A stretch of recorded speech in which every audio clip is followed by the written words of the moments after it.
Shalom, damai sejahtera bagi kita semua. Kembali lagi bersama dengan saya, kita akan bersama-sama merenungkan kebenaran firman Tuhan pada kesempatan yang indah ini. Atau kita akan bersama-sama membaca kebenaran firman Tuhan, supaya firman Tuhan biarlah bisa menegur kita, membimbing kita, mengarahkan kita menjadi lebih baik lagi. Tapi sebelum itu, saya mengajak kita semua untuk bersama-sama kembali menyatukan hati dan memohon Roh Kudus Tuhan untuk memimpin hati kita. Mari kita berdoa. Allah Bapa kami di dalam kerajaan surga, pada kesempatan ini kami datang di hadapan-Mu Tuhan untuk bisa bersama-sama merenungkan firman-Mu. Biarlah Tuhan menolong kami untuk kami bisa mengerti, memahami dengan baik.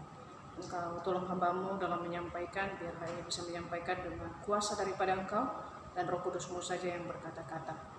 Terima kasih Tuhan Yesus, dalam nama Tuhan Yesus kami berdoa dan mengucap syukur. Amin. Saudara sekalian, pada kesempatan ini saya akan membahas satu tema yang mungkin menarik dan bisa membawa kita untuk mengetahui bagaimana cara kehidupan kita dalam menangani suatu masalah yang akan kita hadapi. Tema yang ingin saya berikan pada kesempatan ini adalah anak muda harus menang atas masalah.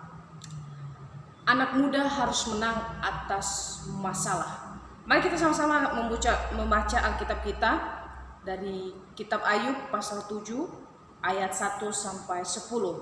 Tetapi saya akan hanya membacakan bagi kita ayat 1 sampai dengan ayatnya keempat. Ayat selanjutnya Bapak Ibu Saudara sekalian bisa membaca di rumah atau bisa membaca ketika saudara sebelum mendengarkan firman Tuhan lebih jauh lagi. Mari kita bersama-sama membaca ayat pertama. Bukankah manusia harus bergumul di bumi dan hari-harinya seperti hari orang upahan, seperti kepada seorang budak yang merindukan naungan, seperti kepada orang upahan yang menanti-nantikan upahnya. Demikianlah dibangkitkan kepadaku bulan-bulan yang sia-sia, dan ditentukan kepadaku malam-malam penuh kesusahan. Bila aku pergi tidur, maka pikirku, bila aku akan bangun, tetapi malam merentang panjang, dan aku dicekam oleh gelisah sampai dini hari. Saudara sekalian, teman-teman sekalian yang mendengarkan saya pada kesempatan yang indah ini, tema yang saya berikan tadi, anak muda harus menang atas masalah. Siapa sih di antara kita yang saat ini tidak pernah merasakan yang namanya masalah, yang tidak pernah mengalami yang namanya tantangan kehidupan? Pasti kita semua mengalami. Bahkan sejak kita lahir, kita sudah mengalami tantangan, hanya saja kita tidak tahu itu masalah atau tidak. Tapi ketika kita semakin dewasa, semakin besar, tantangan itu sepertinya semakin sulit. Artinya ketika kita semakin berjalan ke tahap yang lebih tinggi lagi, tantangan yang kita hadapi itu semakin banyak. Masalah-masalah apa yang kita hadapi sampai hari ini? Itu masalah jodoh, masalah kuliah, pekerjaan, masalah keluarga kita, bagaimana kita mencari jati diri kita. Semua sepertinya masalah-masalah itu ada di dalam kehidupan kita, dan kita harus menjalaninya bersama. Tetapi menurut kalian semua, apa sih masalah? Mengapa sih masalah itu ada? Saya akan menjawab satu persatu. Masalah itu menurut Kamus Besar Bahasa Indonesia adalah suatu pernyataan tentang keadaan yang belum sesuai dengan keinginan atau harapan kita. Dan biasanya keadaan itu menuntut suatu penyelesaian. Artinya kalau masalah itu tidak selesai, sepertinya kepala kita atau hati kita, pikiran kita tidak akan bisa tenang. Jadi masalah itu harus selesai dan harus ada jalan keluarnya. Teman-teman sekalian, bagi kita yang ada masalah pada saat ini, pasti kita akan bertanya. Pertanyaan saya yang kedua, mengapa masalah itu bisa ada? Ada dua alasan kenapa masalah itu ada. Yang pertama, itu karena manusia telah jatuh ke dalam dosa. Sebelum manusia jatuh ke dalam dosa, kehidupan manusia biasa-biasa saja. Mereka menikmati betapa indahnya ciptaan yang diberikan Tuhan kepada mereka. Mereka bisa menikmati makanan-makanan yang sudah Tuhan berikan kepada mereka. Tetapi ketika manusia jatuh ke dalam dosa, dari situlah mulai ada masalah. Di mana sejak Allah mengutuk mereka, dari situlah terjadi masalah yang sangat besar. Dan hal yang paling penting, masalah sebenarnya sudah ada sebelum Allah mengutuk mereka. Di mana? Ketika mereka menentang Tuhan, memakan buah pengetahuan baik dan yang jahat. Bukan masalah buahnya yang dipermasalahkan, tapi bagaimana manusia taat kepada perintah Tuhan. Dengan mereka tidak taat kepada Tuhan, saat itulah terjadi masalah yang begitu serius yang sampai saat ini tidak bisa diselesaikan oleh manusia kecuali hanya satu pribadi, yaitu Yesus Kristus. Masalah apa? Yaitu masalah tentang dosa yang terus berlanjut. Kemudian mengapa seringkali ada masalah? Yaitu karena Tuhan mengizinkan masalah itu terjadi dalam kehidupan kita. Tuhan izinkan masalah itu kenapa? Karena Tuhan ingin melihat apakah hati kita, apakah kita benar-benar taat kepada Dia atau tidak. Yesus saja ketika Ia berada di dalam dunia, Ia mengalami yang namanya masalah. Dan masalahnya itu banyak sekali. Dan sepertinya Yesus bisa menyelesaikan semua masalahnya dengan baik. Lalu bagaimana dengan kita sebagai generasi-generasi muda, generasi-generasi penerus bangsa? Apa yang menjadi masalah saudara? Apa yang menjadi tantangan kehidupan saudara? Apa yang membuat saat ini saudara merasa bahwa saya tidak punya lagi harapan kehidupan? Karena masalah saya ini sepertinya tidak pernah selesai. Masalah yang satu belum selesai, masalah yang lain ada. Kemarin saya baru diputusin sama pacar saya, sekarang saya di PHP dengan pekerjaan saya. Kemarin saya baru dimarahin oleh keluarga saya, dan sekarang sahabat saya meninggalkan saya. Sepertinya masalah itu nggak pernah selesai dalam kehidupan saya. Saya seperti orang yang tidak akan pernah selesai masalah. Saya katakan, teman-teman sekalian, masalah itu tidak akan pernah pergi dari saudara sekalian. Masalah itu akan selalu ada di dalam kehidupan kita. Dia tidak akan pergi. Masalah suka dengan diri kita, masalah suka bersama dengan kita. Karena kenapa? Dengan masalah kita bisa melihat kasih Tuhan dalam hidup kita. Oleh karena itu, janganlah kita menyerah di dalam masalah yang kita hadapi. Mari kita belajar dari tokoh Alkitab yang sama-sama kita baca pada kesempatan saat ini, yaitu tentang Ayub. Saudara sekalian mungkin pernah mendengar tentang kisah Ayub. Mulai dari kita sekolah minggu, ketika kita sekolah, bahkan mungkin sampai sekarang pun pendeta-pendeta besar seringkali mereka membahas tentang kisah Ayub yang orang soleh, orang baik. Di situ kelihatan banget di dalam Ayub pasal 1, di situ berbicara bagaimana Ayub itu adalah orang yang benar di hadapan Allah, tidak bercacat sedikit pun. Itu Alkitab mengatakan. Itu bukan saya yang mengatakan saudara, itu Alkitab yang mengatakan. Tetapi orang yang begitu benar, orang yang begitu tidak melakukan kejahatan di mata Tuhan, tapi justru yang mengalami masalah yang sangat serius. Masalah yang sangat-sangat sepertinya konflik. Tidak ada jalan keluarnya. Yang pertama, ia harus kehilangan anak-anaknya, kemudian harta bendanya, kemudian istrinya meninggalkan dia, dan juga sahabat-sahabatnya. Tetapi apakah dalam situasi itu Ayub mengalami yang namanya depresi, mengalami yang namanya menyerah? Ketika saya membaca Ayub ini, saya sangat terberkati. Di mana di dalam kehidupannya yang masalah yang hadapi, ia tidak pernah mengatakan bahwa saya menyerah Tuhan. Sebagai manusia mungkin dia mengalami yang namanya kesepian, mengalami yang namanya dia ditinggal, mengalami yang namanya sesuatu kesedihan. Tetapi kesedihan setiap saat yang dia hadapi tidak membuat dia melupakan Tuhan. Justru semakin dia meyakini bahwa Tuhan itu menolong dia. Bahkan ketika sahabat-sahabatnya sendiri meragukan tentang kehidupan Ayub, Ayub tetap memberikan argumen bahwa hidupnya itu benar di hadapan Tuhan.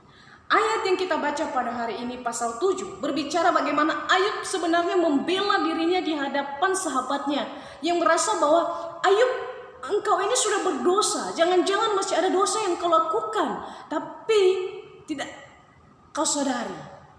Tapi Ayub mengatakan bahwa saya bukanlah siapa-siapa. Apakah kekuatanku sehingga aku sanggup bertahan, dan apakah masa depanku sehingga aku harus bersabar? Ayub pasal 6 ayat 11. Kemudian dilanjutkan, bukankah manusia harus bergumul di bumi dan hari-harinya seperti hari-hari orang upahan? Di sini Ayub mau mengatakan bahwa setiap apa yang saya hadapi itu adalah liku-liku kehidupan yang harus saya jalani. Bukan karena soal saya berdosa atau tidak. Saya tahu hidup saya di hadapan Tuhan, karena selama ini saya dekat dengan Tuhan. Di dalam masalah itu, Ayub tidak pernah menyerah. Lalu bagaimana dengan kita generasi muda saat ini?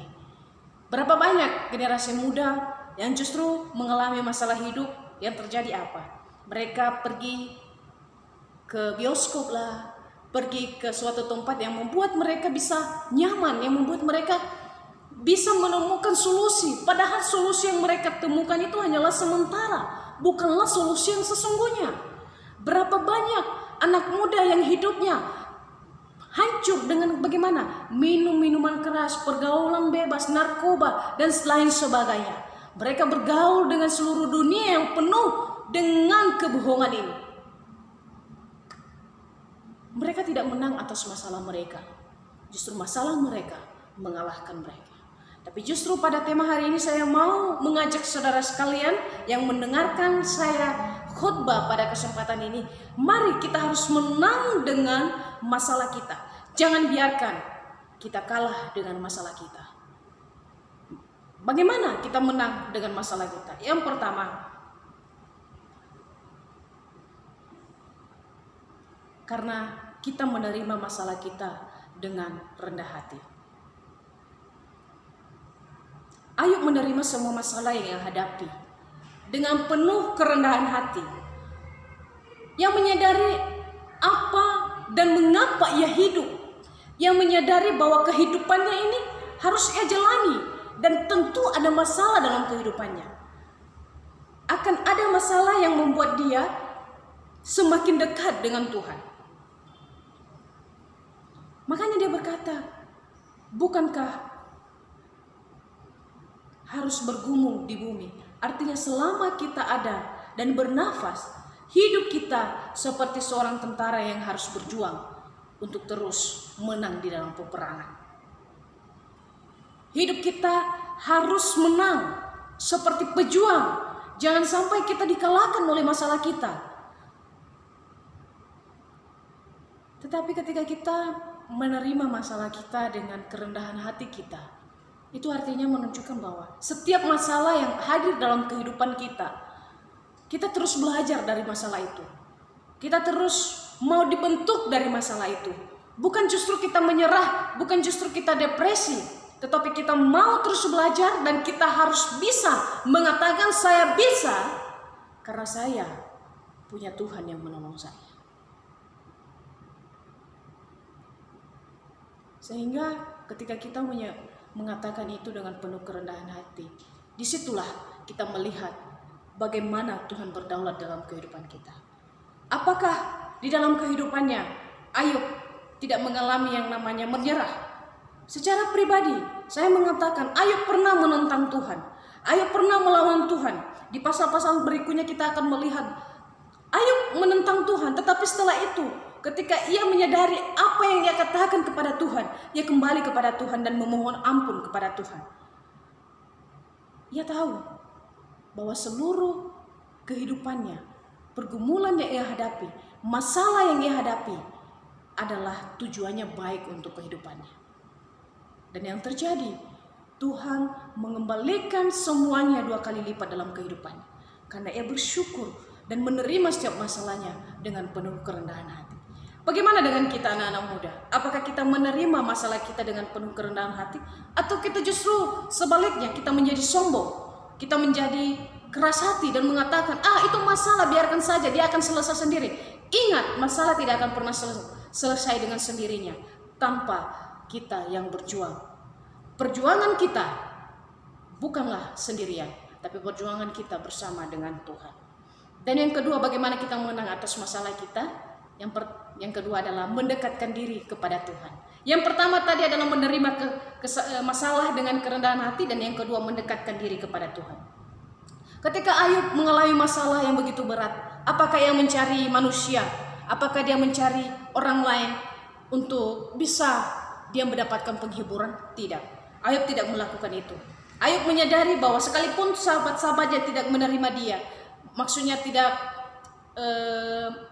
mengatakan bahwa dia melakukan kesalahan, dia melakukan dosa yang tersembunyi yang tidak diketahui oleh manusia, atau Ayub tidak menyadari, dia tidak mempedulikan itu.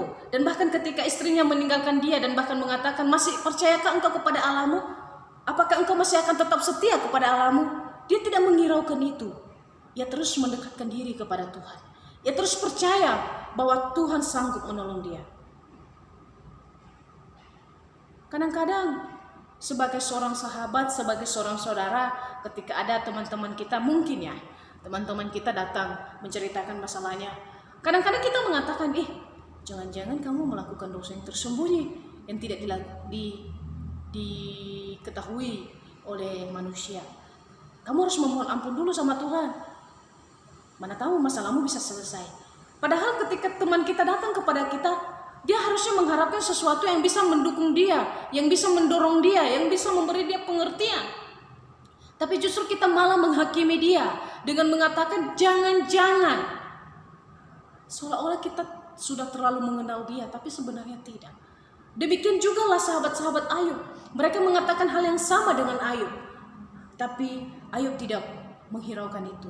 Dia tetap mempertahankan bahwa apa yang dia lakukan selama itu benar dan tidak pernah melenceng dari firman Tuhan. Oleh karena itu, dia semakin mendekatkan diri kepada Tuhan. Dia semakin sadar bahwa hidupnya harus penuh dengan tuntunan Tuhan. Kehidupan kita, kepada siapa kita mendekatkan diri ketika kita ada masalah?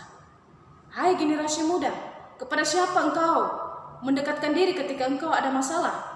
Kepada sahabatmu kah? Kepada gadgetmu kah? Kepada pekerjaanmu kah? Atau kepada sesuatu hal yang menurut kamu lebih spesial? Pacarmu, kekasihmu? Ketika engkau ada masalah, mendekatkan diri kepada dia. Seolah-olah engkau merasa bahwa ketika saya mendekatkan diri dengan mereka, masalah saya selesai. Masalah saya ada solusinya. Tapi benarkah dengan begitu masalah kita akan selesai? Ingat, ketika kita mengandalkan manusia, ketika kita berharap kepada manusia untuk bisa menyelesaikan masalah kita, suatu hari nanti manusia bisa meninggalkan kita, bisa menjadi musuh kita. Tetapi Allah tidak. Ketika engkau mendekatkan diri kepadanya, ketika engkau semakin dekat dengan dia, Allah tidak pernah akan menjadi musuh. Allah akan selalu menjadi sahabatmu, menjadi kekasihmu, menjadi teman curhat kamu.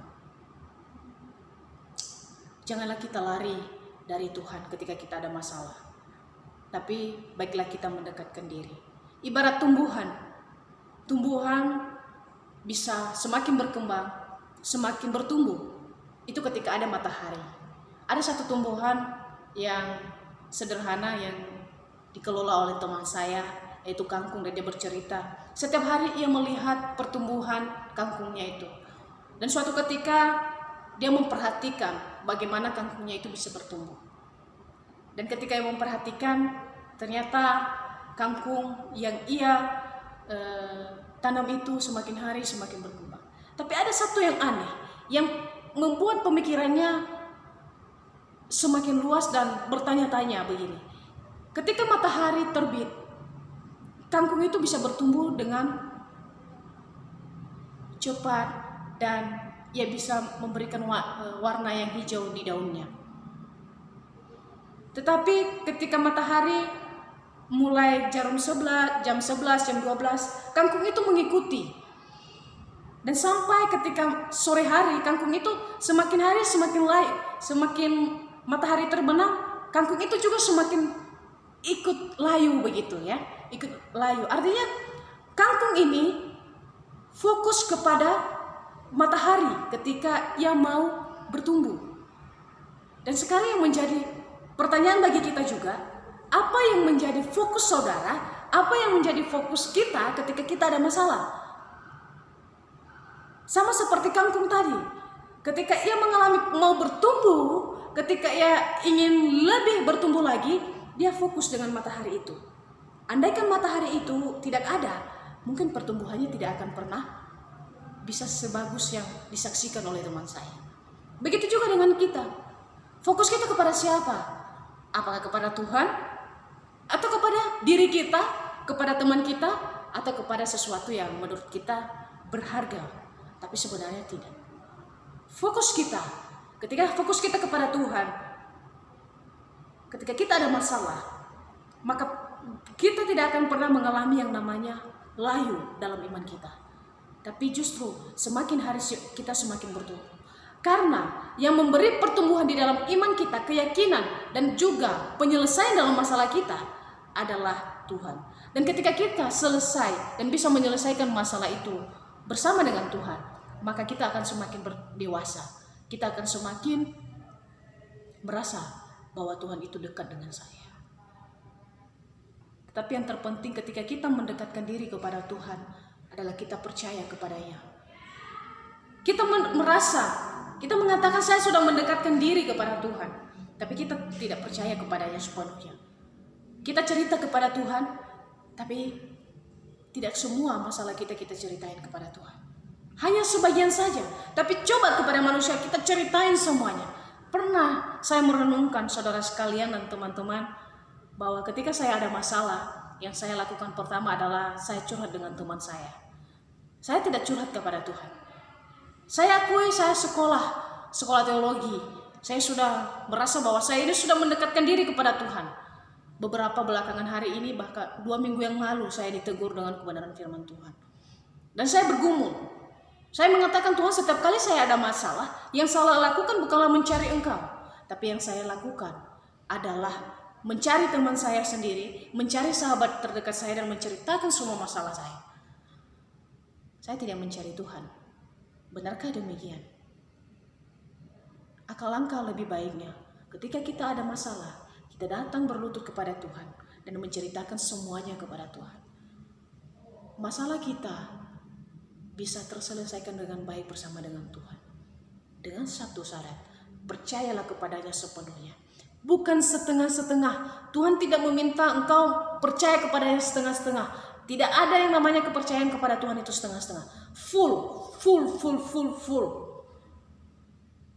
Jangan hanya kepada pacar kita percaya 100%, kepada sahabat kita percaya 100%, kepada orang tua kita percaya 100%. Tidak, saya tidak mengatakan teman-teman jangan percaya kepada mereka. Tetapi lebih baik kepercayaan kita yang sesungguhnya adalah kepada Tuhan. Karena ingat, sekali lagi, ketika engkau percaya kepada Tuhan, engkau tidak akan pernah kecewa. Dan engkau pasti bisa dan berhasil mengalahkan masalahmu. Saya sudah membuktikannya, saudara sekalian. Di dalam kehidupan saya mengalami begitu banyak masalah. Ketika saya mencoba berjalan sendiri, ketika saya mengambil jalan saya sendiri, saya semakin terpuruk. Saya semakin merasa bahwa saya tidak akan pernah bisa menyelesaikan masalah saya. Tapi ketika saya tahu Tuhan punya rencana dalam kehidupan saya, dan saya sadar bahwa ketika saya ada masalah, saya menggunakan kekuatan saya. Mulai dari situ, firman Tuhan mengingatkan saya, kembalilah kepada Tuhan. Yang selanjutnya adalah yang ketiga, yakin Tuhan lebih besar dari masalahmu. Benarkah masalah lebih besar daripada Tuhan? Iya. Benar atau tidak? Masalah kita tidak lebih besar daripada Tuhan kita. Tuhan kita itu luar biasa. Tuhan kita adalah Allah yang agung, yang bisa mengalahkan masalah apa saja. Masalah apa sih yang Tuhan tidak bisa selesaikan? Masalah yang disebabkan oleh manusia pertama adalah apa? Dosa. Manusia pertama tidak bisa menyelesaikan masalah itu dengan tuntas, sehingga masalah itu sampai sekarang ada di dalam kehidupan kita. Ada. Tapi Tuhan Yesus menyelesaikan masalah kita dengan tuntas tanpa ada yang tertinggal sekalipun. Masalah dosa masalah kehidupan kita sehari-hari, Tuhan selesaikan dengan begitu sempurna. Jika demikian, benarkah Tuhan lebih besar dari masalah kita? Sekali lagi saya bertanya, saudara pernah merenungkan apakah Tuhan lebih besar dari masalah kita? Kadang-kadang ketika kita ada masalah, kita tidak fokus mencari solusinya, tapi kita fokus dengan masalah itu. Bagaimana saya bisa menyelesaikan masalah yang begitu rumit, masalah yang begitu banyak? Uang sekolah saya lah belum selesai, uang kuliah saya yang sebentar lagi akan ujian, atau ada sesuatu begitu banyak masalah yang tidak bisa kita selesaikan dengan pikiran kita. Kita menggunakan pikiran kita untuk bisa menyelesaikan masalah kita. Bagaimanapun juga, kita berusaha untuk menggunakan akal kita. Ketika Tuhan tidak bersama dengan kita, kita tidak akan pernah menemukan masalahnya. Dan ketika kita fokus dengan masalah kita, yang ada adalah kita akan mengeluh, dan bahkan kita akan menyalahkan Tuhan. Kita ini adalah manusia yang menjalani kehidupan, yang harus tahu kepada siapa kita meminta pertolongan dan kepada siapa kita meminta perlindungan ketika kita ada masalah. Ketika kita tidak punya harapan lagi, ketika kita merasa bahwa Tuhan, saya sudah tidak menyerah, saya sudah tidak bisa ngapa-ngapain, saya menyerah, maka saat itulah ingat, saat itu Tuhan bekerja dalam kehidupan. Karena Bunda Teresa pernah mengatakan, Tuhan tidak meminta kamu berhasil dari apa yang kamu lakukan, tapi Tuhan ingin kamu mencoba. Lakukanlah bagian kamu, selebihnya Tuhan yang akan melakukan. Yakinilah bahwa Tuhan lebih besar dari masalahmu. Tetapi kalau kamu meyakini masalahmu lebih besar dari Tuhan, itu justru akan menjadi masalah baru dalam kehidupan kita. Karena tidak akan pernah ada jalan keluar dalam masalah kita. Jadi generasi-generasi penerus bangsa, anak-anak muda sekalian, termasuk saya sebagai generasi umat Tuhan, marilah kita menang atas masalah kita.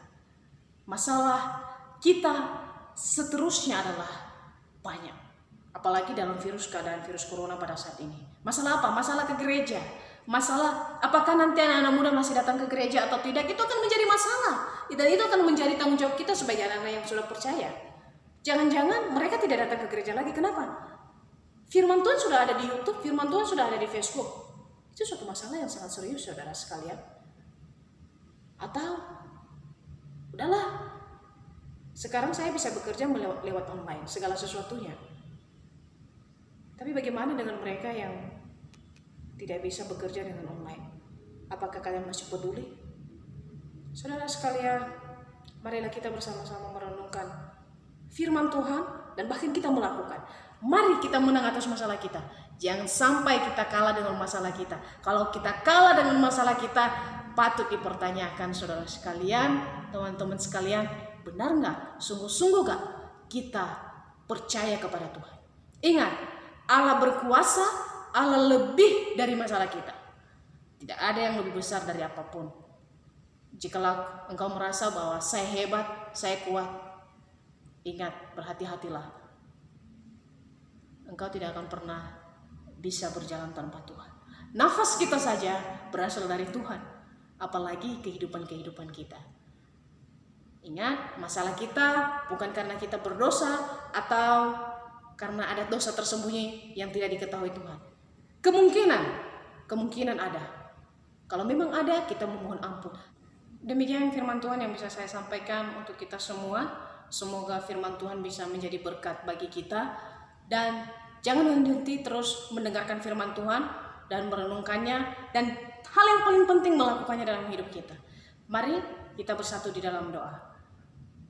Tuhan, terima kasih untuk kebenaran firman yang Tuhan telah nyatakan kepada kami, yang Tuhan telah perdengarkan kepada kami, bahwa sebagai generasi muda, biarlah kami menang atas masalah kami, bukan kami kalah atas masalah kami. Sama seperti Ayub yang menang atas masalahnya Tuhan. Dan biarlah juga kami menang seperti Ayub.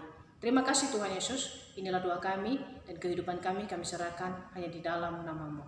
Amin.